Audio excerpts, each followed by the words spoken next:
every news story, there's more. So we can write the best security architecture plan, but it remains an essay until it becomes manifest on ground. More detail. Every time you are doing reform, even when we were doing it 2006, 2007, the question is also that it's not the right time. When will be the right time? More than just the headline. This is News Extra on Radio Now 95.3 FM. Hello and welcome to News Extra on your Beyond the News station, Radio Now 95.3 FM, Lagos. I'm Stephen Imediego, joined this morning by Nabila Usman, my co-host, as we look to the Middle East. The United States of America has launched a series of airstrikes targeting Iran's nuclear facilities in what is being described as the biggest Western military action against the Islamic Republic since its 1979 revolution. Key figures within the Iranian leadership have indicated that diplomatic solutions will only be employed after Tehran has retaliated against the strikes on its territory. Now, this could include attacks on U.S. military bases in the region. Joining the conversation on News Extra is Irina Sukerman, who is an international security affairs analyst. Ms. Sukerman, thank you so much for joining us on the conversation. Thank you so much for the invitation. I'm glad to be here. Now, considering how much time has passed since the U.S. strikes, do you still expect a retaliation from Iran? Well, earlier today, Iran announced that they're planning to close down the Strait of Hormuz, which in theory would be huge economic damage for everybody. In practice, that statement was vague and non-committal. What does the full closure of Strait of Hormuz mean? It means significant amount of resources spent on attacking the passing ships. Actually, a lot of that has been ongoing with the Houthis, who haven't stopped firing at Western ships, causing many of them to avoid the drought in order not to put themselves in danger and to avoid skyrocketing insurance costs. So for Iran, that would mean additional expenditures to put their own resources in, if they so wish, or if they're planning to piggyback off the Houthi success, then it wouldn't really be anything that they haven't already been doing. So far, that has been the only clear sign of retaliation that they announced, and it is expected that if the shutdown is complete and they put in so many ships firing at other vessels that no one can pass at all, that at some point the international community, especially the U.S., will take some action to put an end to this activity. The Iranian RGC vessels are ideal for asymmetrical warfare, for trapping large ships such as American warships in the area, so they could harass and cause damage, but in the end, if the U.S. decides to use deadly force against them, they're no match for U.S. firepower, and they're easier to get than the Houthis operating from land.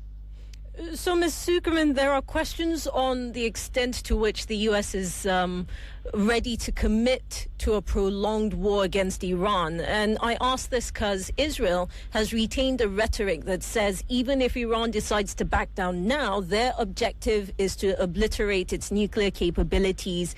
And they claim that this will also help them achieve their objectives in Gaza. Now, since the bombardments, particularly at the Fordow nuclear plant, the facility, there are claims that the U.S. did not actually make a significant enough dent, especially since atomic agencies across the UN one and some regional ones are all saying that there is no increase in radiation levels. So it does beg the question of the impact of the attacks that they carried out just a few days ago. Well, in terms of the physical impact, I expect it to be quite significant, given the sheer amount of explosives that rain down on those facilities. But I think the concern is different. It's not whether there was some damage, because in theory, any amount of damage sets back the program, but whether the uranium and the materials used for the programs were actually there. Now, the problem is the U.S. issued a warning to the Iranians to evacuate the facilities 2 days before launching the strikes. And there may have been additional advance warnings even before that at various stages of the conflict, including when President Biden threatened to strike Iran. So there is evidence that there were trucks presumably moving the material out of the way. One way to interpret it is to protect the area from nuclear radiation, but another is to cover up the program and to move it somewhere where it's going to be harder to reach. Now, the big question is if those trunks were indeed documented, where were they actually going,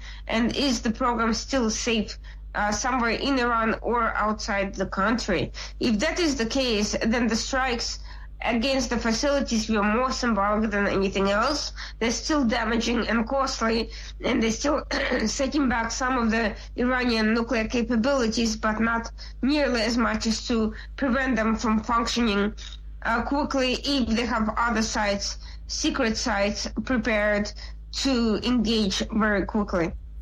So, with the position of the U.S., the strikes we've seen over the weekend, they are still, well, I guess the concern now is how much further the U.S. could take its attacks on Iran.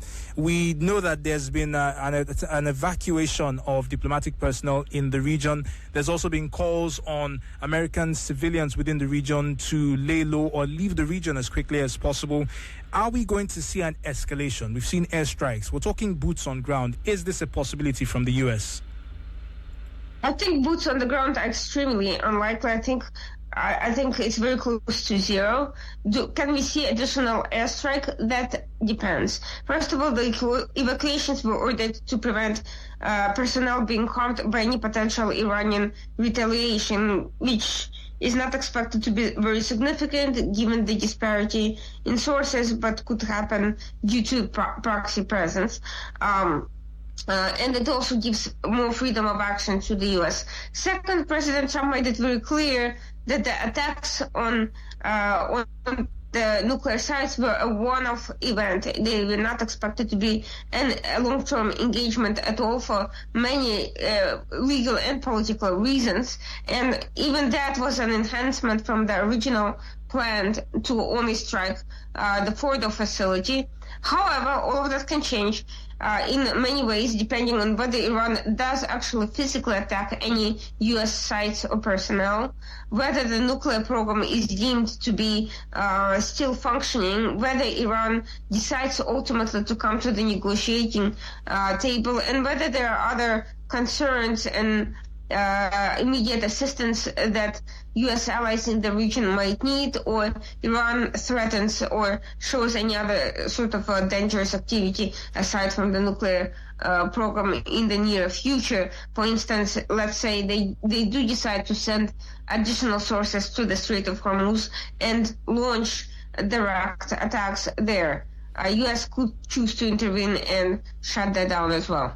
So, Ms. Zuckerman, we know, I mean, you're in the U.S. yourself, and some of the things that we've seen coming out of there is some opposition political figures who have questioned President Donald Trump's one-sided, unanimous, one-sided, let's call it that, one-sided decision to carry out these airstrikes. In fact, Vice President J.D. Vance does say that he himself didn't know when the president had taken the decision. We understand that the U.S. Constitution mandates the president to get approval from Congress before he carries this out. Can you speak to us on those dynamics, how they're playing out, whether you think that U.S. lawmakers will make the president pay? And I use that quite cautiously. Well, that's actually quite a complicated legal and constitutional discussion for the simple reason that, yes, the president is required to gain approval for declaration of war from Congress, but the U.S. has not actually declared war on anyone officially in many decades. And Congress has also not asserted its own powers in that regard and has not demanded additional executive appeal before more limited military action. In fact, there has been a long and bipartisan tradition of Congress essentially rubber stamping authorization for counterterrorism actions of various sorts. And there is a very common legal interpretation that the U.S. president is not required to get congressional permission for individual limited military actions like a one-off strike of the sort that we witnessed. So for that reason, it's very unlikely that Congress is going to have very significant objections or grounds for any sort of legal action against the executive branch. I'm sure that the opposition and anyone opposed to that really inside the Republican Party as well may try to use that argument, but it's not an argument that has been conventionally applied and under either party in power. Right. So, as far as the split in terms of opinions regarding the U.S. position on the Iranian conflict is concerned, there were pictures that came out of the Situation Room over the weekend during the strikes on the 3 nuclear facilities in Iran. But one key figure was missing. The Director of National Intelligence, Tulsi Gabbard, had disagreed with the president's position on Iran. Now, she categorically said that Iran is not building a nuclear weapon. This is a statement that she made to lawmakers back in March, but it was contradicted by U.S. President Donald Trump. I wonder if the position of the National Intelligence Director could weigh in terms of, just opposition towards the current position of the U.S. on the region.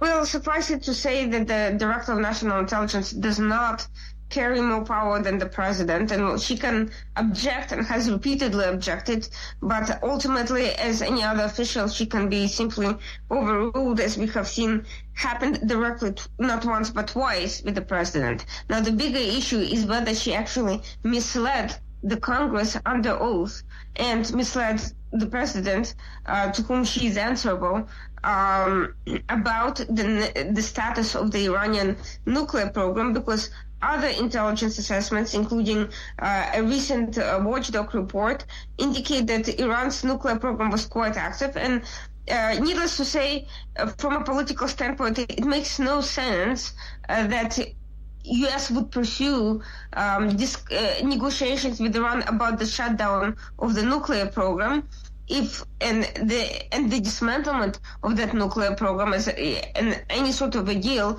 if there was no indication that Iran in fact had an interest in that and was pursuing something far beyond civilian nuclear program. And there is a substantial difference in the levels of enriched uranium civilian and weaponized programs indicate, and I'm sure that's the sort of information in question right there. So if Tulsi Gabbard single-handedly contradicted all of the independent intelligence assessment by the 18 intelligence agencies, that's a political statement, not an objective intelligence assessment. Ms. Sukuman, thank you very much for your time and expertise on this conversation. Irina Sukuman is our guest on News Extra today, speaking to the latest out of the Middle East, where the United States of America has launched airstrikes on 3 nuclear facilities in Iran. This is the biggest Western military action against the Islamic Republic since the 1979 Iranian Revolution. And that's News Extra on Radio Now 95.3 FM Lagos. I'm Stephen Imejegu.